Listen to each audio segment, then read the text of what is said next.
Welcome to Let's Talk, episode 25. I'm Falcon. I'll be your host. Today we're going to take a quick look at PortraitPro 21. We've been using PortraitPro since version 15, and in our experience, hands down, it is the most powerful, fully featured portrait enhancement and correction tool available on the market. We strongly endorse it. So let's get started. I'm going to open an image.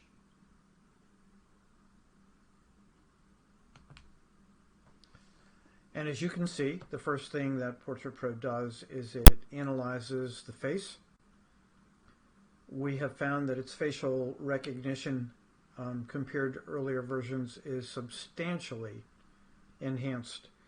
In earlier versions, this would have been a very problematic face to understand and parse. Before we look at some of the basic controls, I do, however, want to point out that it is always best if you take a minute or two and correct PortraitPro so that as accurately as possible it detects the face. Here, for example, notice that it assumes that because this model had a woman's face, it was a bit more ovally than it actually is. So I'm going to move that in. And notice the corrections are immediate, but now having corrected for that, I've lost that curve. So I'm going to come back and I'm going to pull this up a little bit. There won't be a perfect, but there'll be as close as we can get. The other thing I want to do also at this point is I want to correct her eyebrows.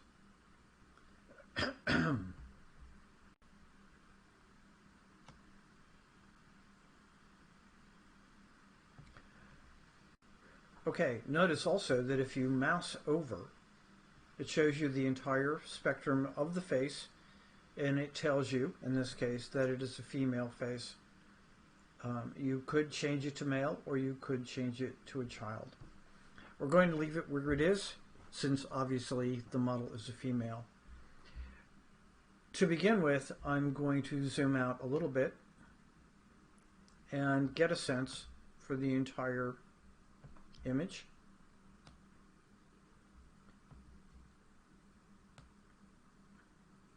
Okay.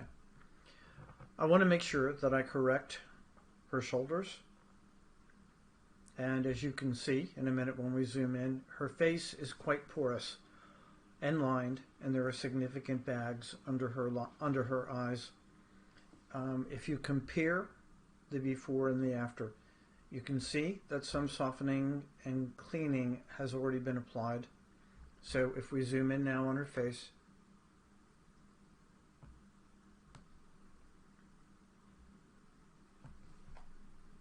you can see there's a substantial improvement. We've been down this road before. If you've listened to some of our earlier videos, particularly about designing a workflow, and if you haven't, you might want to check them out. But our point is always the same. When you work on an image, always work on it exactly the same way all the time. In the case of PortraitPro, we're going to start with the top-down approach. The only thing that we're not going to look at in general terms today is face sculpting. We'll talk about that in a future video. But for the moment, I want to make one more comment before we fine-tune. There are a number of presets that come with PortraitPro. So for example, last saved, I've already worked on this image before. Skin, eyes, and lips, maximum sculpture, maximum lighting, no lighting. There's no shortage of them. And there are a number that I've added myself. Notice, for example, if we go to Glamour 3, which is not one of the ones I've added, it substantially changes the color of her skin and also sculpts her skin. So what we're going to do is go back now and reset it. And we're going to work on this from the ground up. I'm going to turn face sculpting off And we're going to start by going back and going through each of the options that we face. For me, this skin is much too white, but we'll again go through this and reset all of our options. I always start with smoothing the skin. Master Fade, as you can see, pulls a number of options with it automatically. And if you see a caret like this or greater than sign, it's an indication that there are additional options available to you. I'm going to increase the work that it's done, and I'm going to lighten the eye bags. I can smooth the eye bags, which is what I'm going to do. They're both fairly pronounced, so I'm just going to use the master control. Smooth crow's feet, standard practice. I'm going to pull that up as well. Imperfections and tiny wrinkles. You can see a number of imperfections in her skin. You can see a number of very tiny wrinkles. So I'm going to pull those up as well.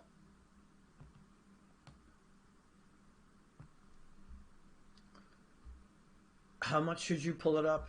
That's really your call.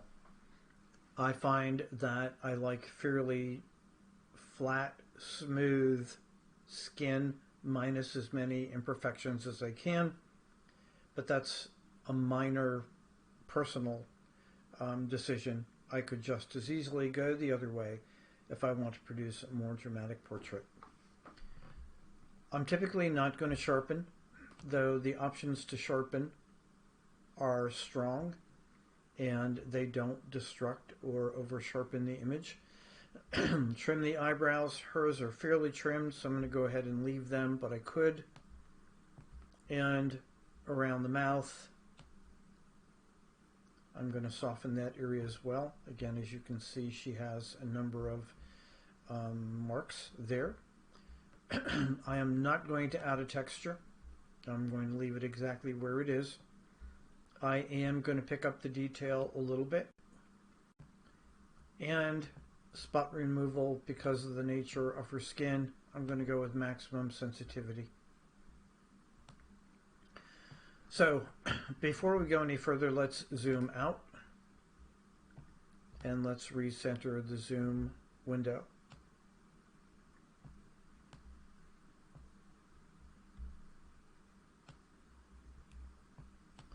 So at this point, you can see what we've been able to do so far.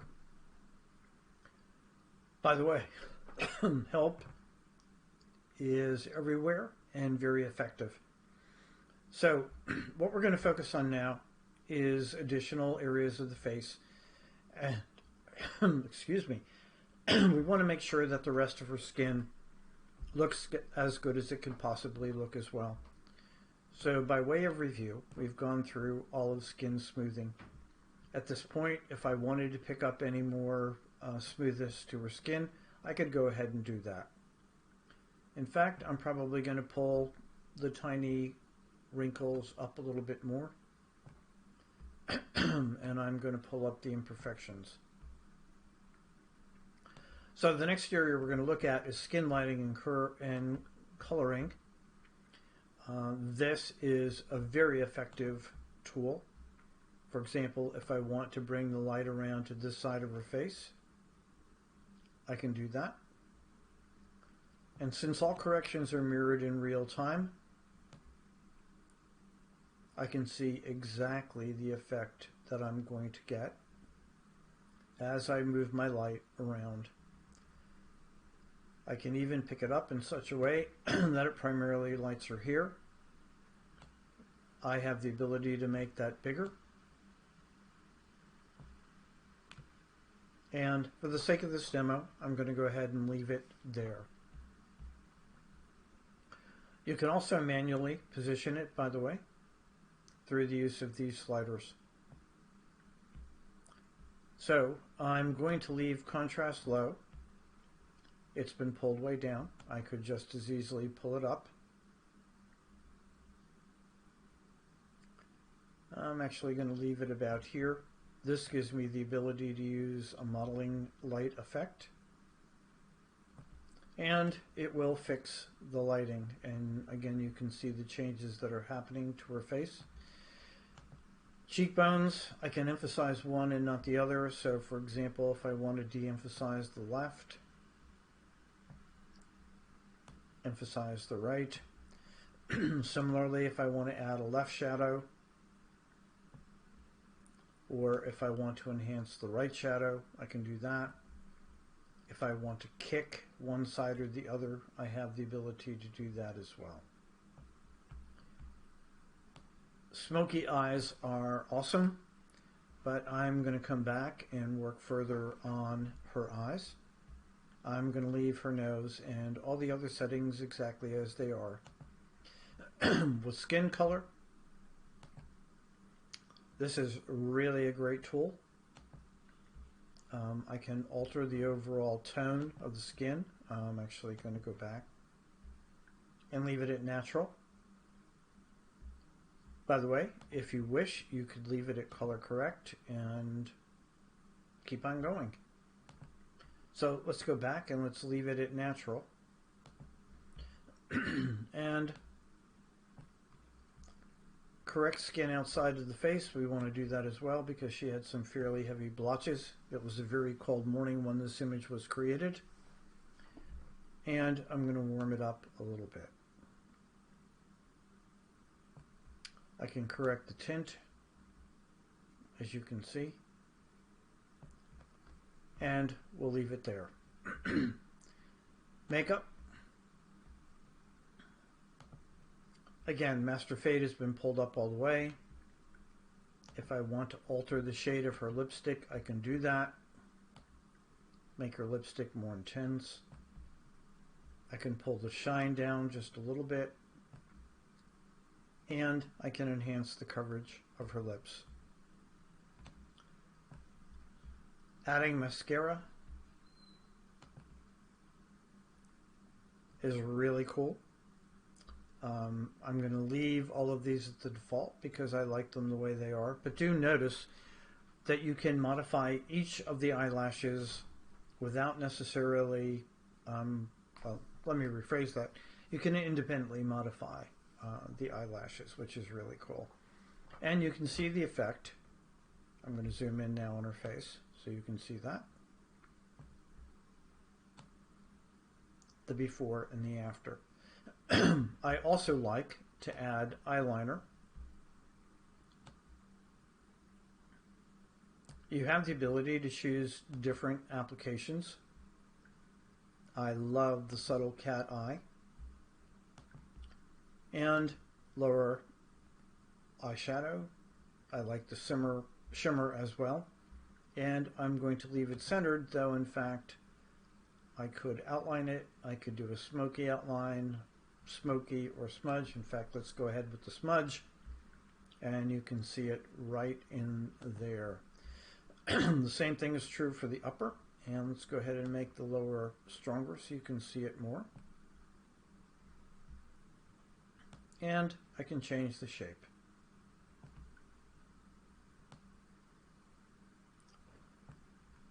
Typically, I leave the opacity exactly where it is, but we have the ability to change that also if we want. I'm probably going to come back here, by the way. Notice I've got an extended line. I'm going to recorrect.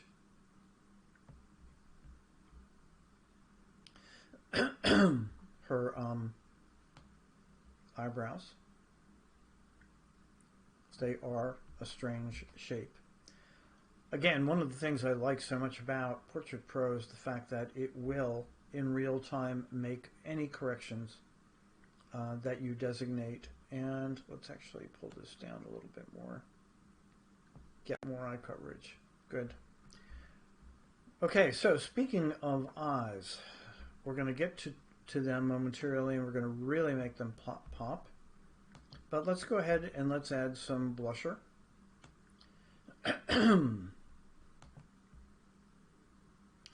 I kind of like the oval. I think it's more natural, but there are other options, and the color. I'm going to make it a slightly bit more red, and you can see that's now showing up on her cheeks. Highlighter, I'm going to do the same thing. I'm going to pick it up, and you can see what happened. That's way too much, so let's back it down.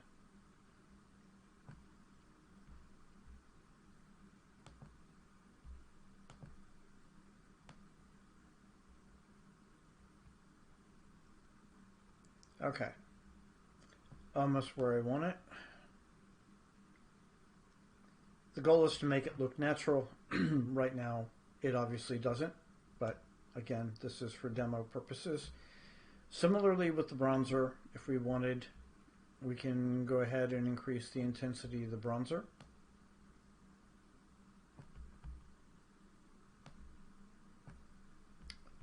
And we'll add just a little bit of eyebrow pencil. Okay, so moving along.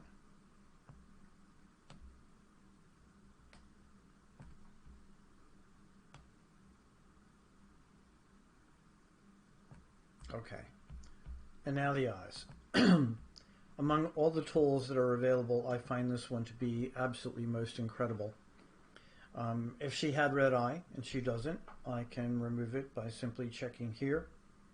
I can independently work on the left or the right eye or both. I'm going to leave both. I like to whiten the eyes. I like to clean the eyes.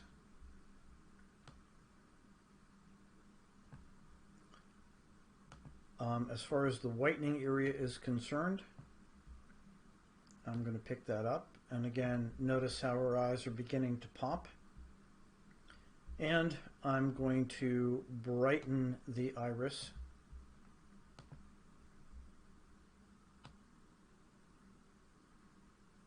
Which really adds significant drama. If I wanted to change her eye color, I could do that. I'm going to leave it where it is. If I wanted to show her eyes with contact lenses, I could do that as well, or effectively change the eye color. I'm going to leave it alone. In this case, eyelids and pupil reflections and catch light images are not important, though I could add a catch light if I so chose. I'm going to do the same thing with mouth and nose now. If I had to, I would whiten her teeth, but they're not showing. Ditto with clean. Most of this I'm not going to necessarily use here because I'm pretty happy with how she looks. Just to give you a sense of how it will work, I'm going to darken her lips a little bit. And I'm going to increase the lip contrast. I can sharpen the mouth as well. I'm going to add a little bit of intensity on both, a little bit more on her bottom lip than on her top lip.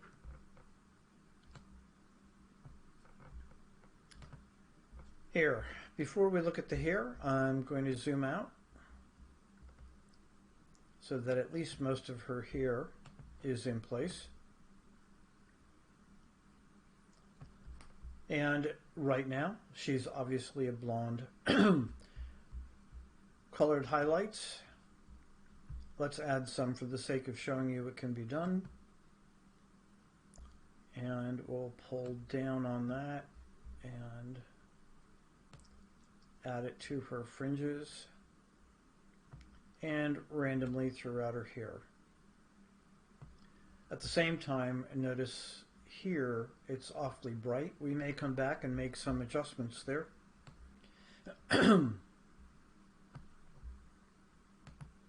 And let's drop the shine on her hair a little bit. We will leave the softness and we'll continue to pull the fill light back. Some of this will be corrected by changing the angle of the light. I'm going to pick up the blacks a little bit and add a tad of vibrancy. The temperature and the tint will further allow me to compensate for hair color based upon light. And in a future video, we're going to look at hair tidying mode. Picture layers and tools we'll come back and look at in a more advanced tutorial. For the moment, before we finish up, there are a few things I want to look at. One is I want to go back to skin smoothing, and I want to look at view, edit, skin mask. If I zoom out, the purple area is the area masked automatically, and in this case it's absolutely perfect. These tools enable you not just to pick the color in which the skin is rendered, but it will also give you the ability to paint in complex images where the software does not necessarily identify the color of the skin appropriately. If I wanted, recalculating the skin mask would make it essentially recalculate where the skin is. I could also, if I wanted to, paint over the lines of the hair, and it will select the skin within the hair. But for now, we'll let that go. What I want to do at this point, before we save this image, is two things. I want to come back here to lighting, and I want to pull the light away from that part of her head, largely because of what it has done to her skin and to her hair on that side, and I'm going to bring it back down here. I'm also going to decrease the amount of light. There we go. I like that considerably better. I'm going to diminish the modeling light as well.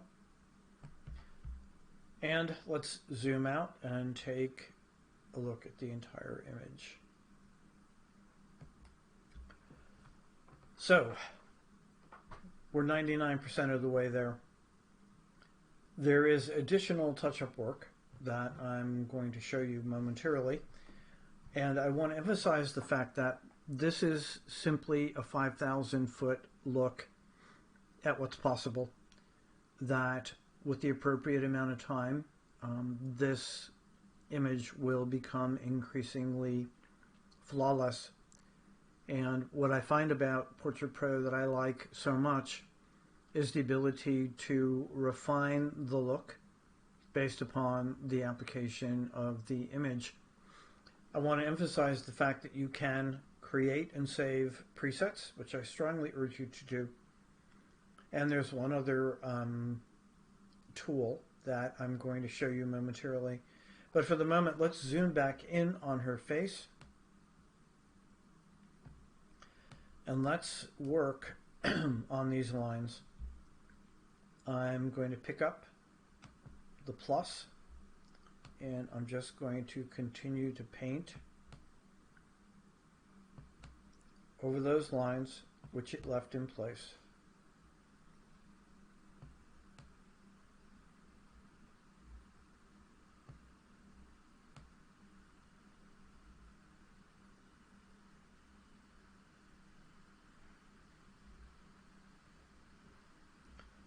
Similarly, if I wanted to restore some detail, it would be a very simple process of clicking on the negative arrow above and painting over her face.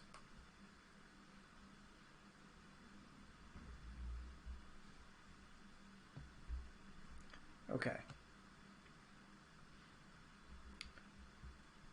I strongly urge you to click on File and Save Session.